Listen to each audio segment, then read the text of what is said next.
Hey guys, I'm here to do a review today. Well, book thoughts actually.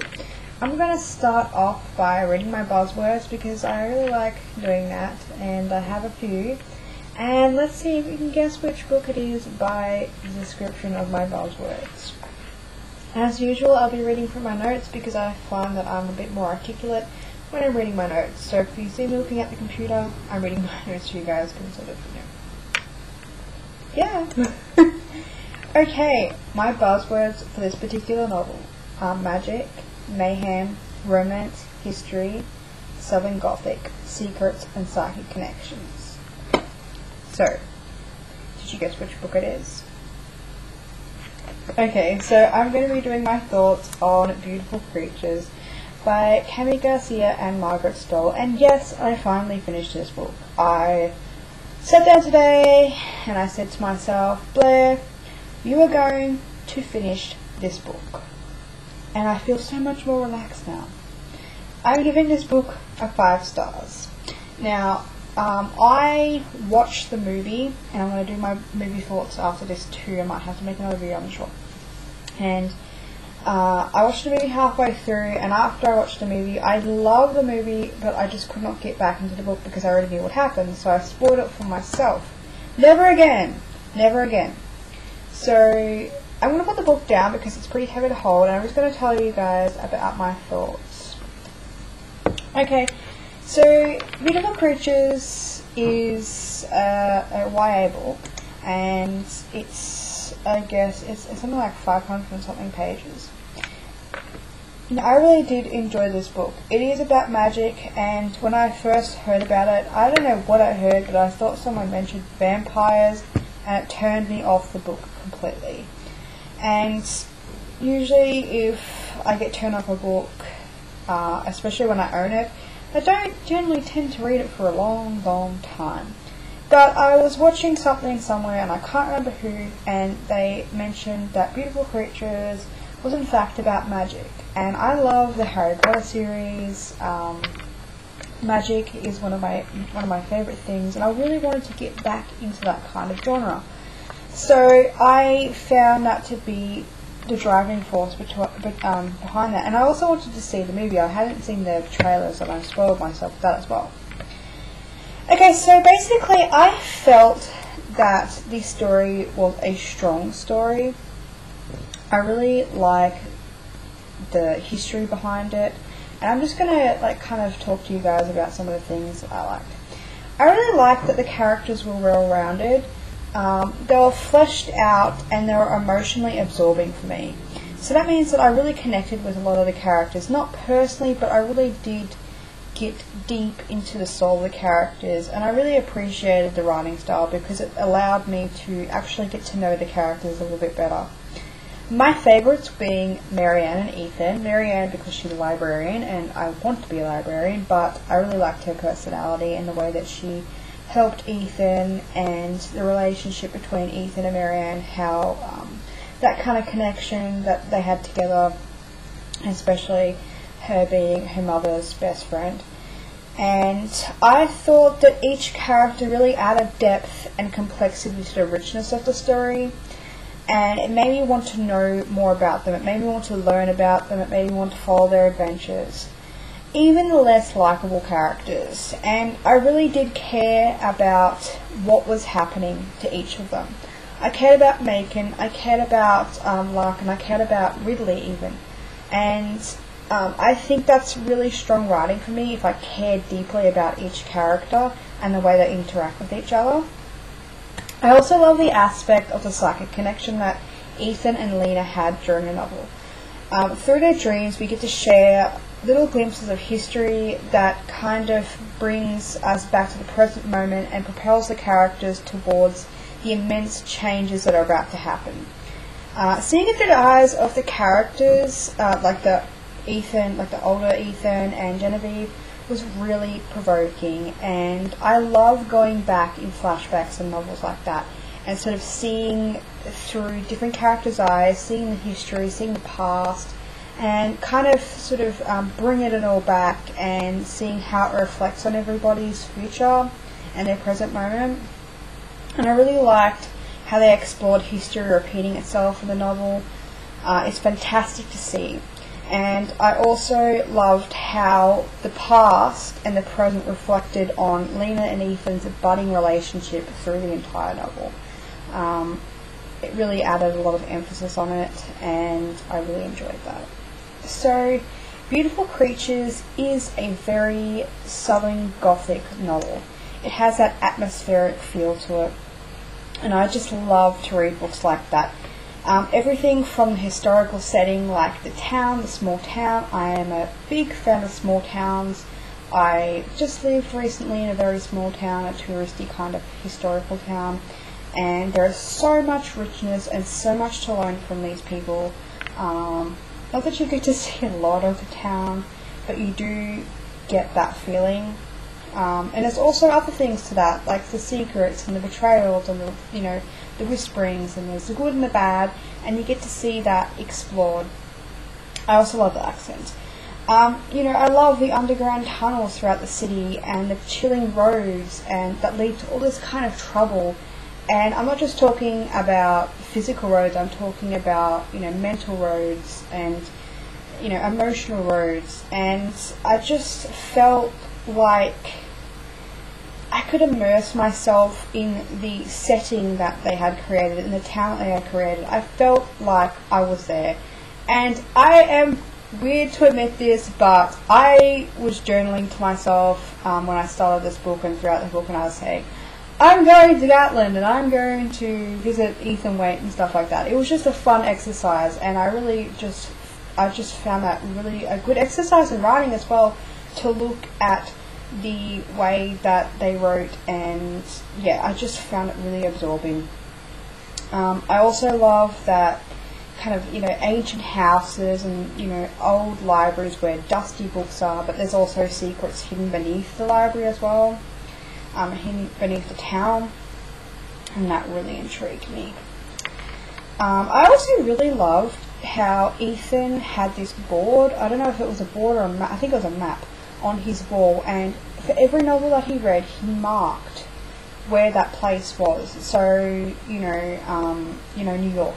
He put a pin on it, and it was just kind of really interesting character quirk that I could relate to, because I just love things like that. So it was kind of like the small things as well, how they're so bookish and all that sort of stuff, that really, really made me love Ethan even more. I will admit that the dialogue in the beginning was jarring, and I love to dip into a southern novel when I can, but I felt that the style of the book was a little bit jarring for me to get used to the way that different people talked, and it felt like different people, even though they came from the same area, had a little bit of different accents as well. So that gave me a little bit of issues with the start. I also had issues with the ending of the book, and my issue was that there was this big span where all these characters were dumped in a situation, and with the introduction of a new character, which I felt could have been introduced a little bit earlier on to the novel, and maybe even just in little teaser snippets and stuff like that, but I just felt like it was just too much to deal with that many characters. However, I did move swiftly on through it, and then came the change in perspective. The story is told through Ethan's eyes, which I really love too, but the change in perspective was a little bit jarring, and it only takes up a couple of pages. But while it was kind of a smack in the face, it was really refreshing, and I think it gave just that little extra spin needed to carry the novel through to the end. And I really did enjoy the ending, and I was satisfied with the ending. And I found myself smiling at the ending, because I was like, haha, oh, yes, I cannot wait to read the next book. Okay, so I hope that was an okay review for the book. I think that's pretty much touched on everything I want to talk to you guys about with the book. Definitely read it. I know there's so many mixed reviews. It's like anything. When a book's really hyped, you're going to get your shit, and you're going to love it. And I love it, and I'm not afraid to admit that. So I will just kind of spam this book out to anyone really. I do recommend, like, this is just a general thing, do read it not in one sitting, but read it fairly soon. Don't be like me and let it sit there for a month and don't read it and pick it up, because that just makes the story so slow. So aside from that, I really found the book to be fast. I was involved in every second. I was turning pages, I didn't want to go to sleep, I didn't want to go to work, I didn't want to do anything, I just wanted to read this book, and yeah. So, beautiful creatures! Okay, now on my thoughts about the movie. I went to go see this, like I said, between the middle of the book. Bad move on my part, okay. And I actually really enjoyed this movie. I have notes as well. Let me just read from the notes as well. Okay, so the first 20 or so minutes of the movie really irritated me. I think it's because when you expect so much when you go to a movie, especially if you've read the book. And really, all the characters that they played, I did not really see. I did see Ridley as kind of like that, but I already saw a picture of her before I even started the book, so she was already ingrained in my brain. I didn't picture any of those characters being like they were in the movie. So that first experience, that first impression was kind of daunting. But I got used to it, and I got really involved with the characters, much like the book. And one of the funny things was I was sitting outside and we were looking at the poster, and I said, oh my god, Ethan is ugly. Like, I just do not like that character. Like, I do not like that actor. And he turned out to be one of the most favourite characters in the whole novel, and I actually grew to think of him as attractive. And I think it was just his charming personality, and I think they hit that right on. I really do. I felt like, for me, Ethan was that character in the book. Everyone else was pretty good. I did enjoy them. I also enjoyed Serafina. I think that she nailed it as well, especially her hysterical moments. I just was in love with that. I thought, bitch, you know how to act. You're doing well. So, and same with Megan, but they all played very well, and their acting was really great as well. I really enjoyed the cinematography and the atmosphere, much like the book. I felt that they kind of triggered my emotions and did all the right things and hit all the right places in that aspect. I really didn't like some of the changes. One of the changes I didn't like was the melding of two characters, two important characters, might I say, Marianne and Emma. And they're completely different people, and I don't know why they took them out of the movie. I guess to change or cut scenes, because it does take a lot to get used to this other character, and she kind of does have a place in Ethan's heart. Yeah, and same with the dad. Like, they cut his dad out, and I would have loved to see his father, because he's a very, very strong, important part of the story, and an important fundamental makeup of what happens to Ethan and how he acts and how he changes and evolves in the story. So it was kind of just, why? But I understand in Hollywood terms that you can't have everything. You can't have your cake and eat it too. Yeah, some of the scenes were out of context as well. Again, book to movie adaptations, you can't have everything your way, but some of them are a bit annoying because they were just mismatched and kind of didn't follow the sequence in my brain. But again, look past it, and I mean, once I got past those things, I was like, oh, I love this movie, I want to come back and see it right now. And I was sitting at the bus stop, and we're waiting for the bus, and I'm like, can we go and watch it again? And then we decided to wait until I got the DVD, because instead of paying $30 to watch it again, I could pay $30 to get a DVD and watch it as many times as I like. Yes. So yeah, I just really enjoyed the movie. I did. I did actually like some of the changes that they made, especially nearing the end. Spoiler, if you want. Don't. Actually, I'm not gonna spoil it. I'm not gonna spoil it.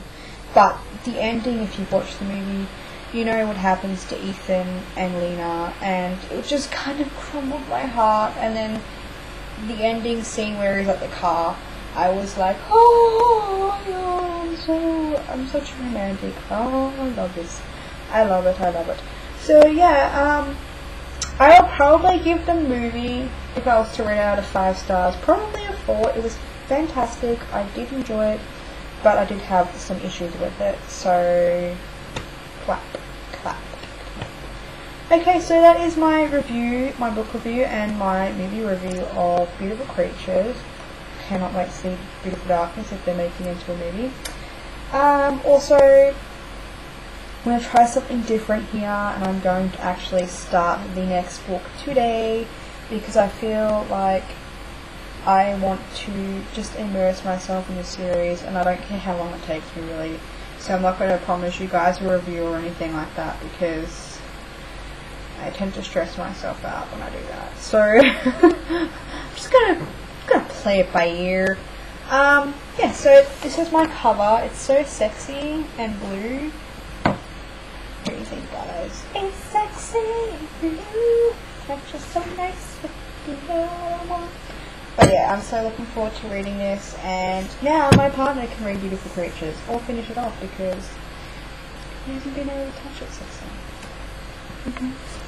Okay, so I hope you enjoyed my review of Beautiful Creatures, and if you like it, on the bottom. If you have read it and would like to tell me your comments, thoughts, and stuff, leave it down below. Yeah. Okay, guys. Bye. I love you all, and welcome to my channel for new people. Okay. Bye. Bye.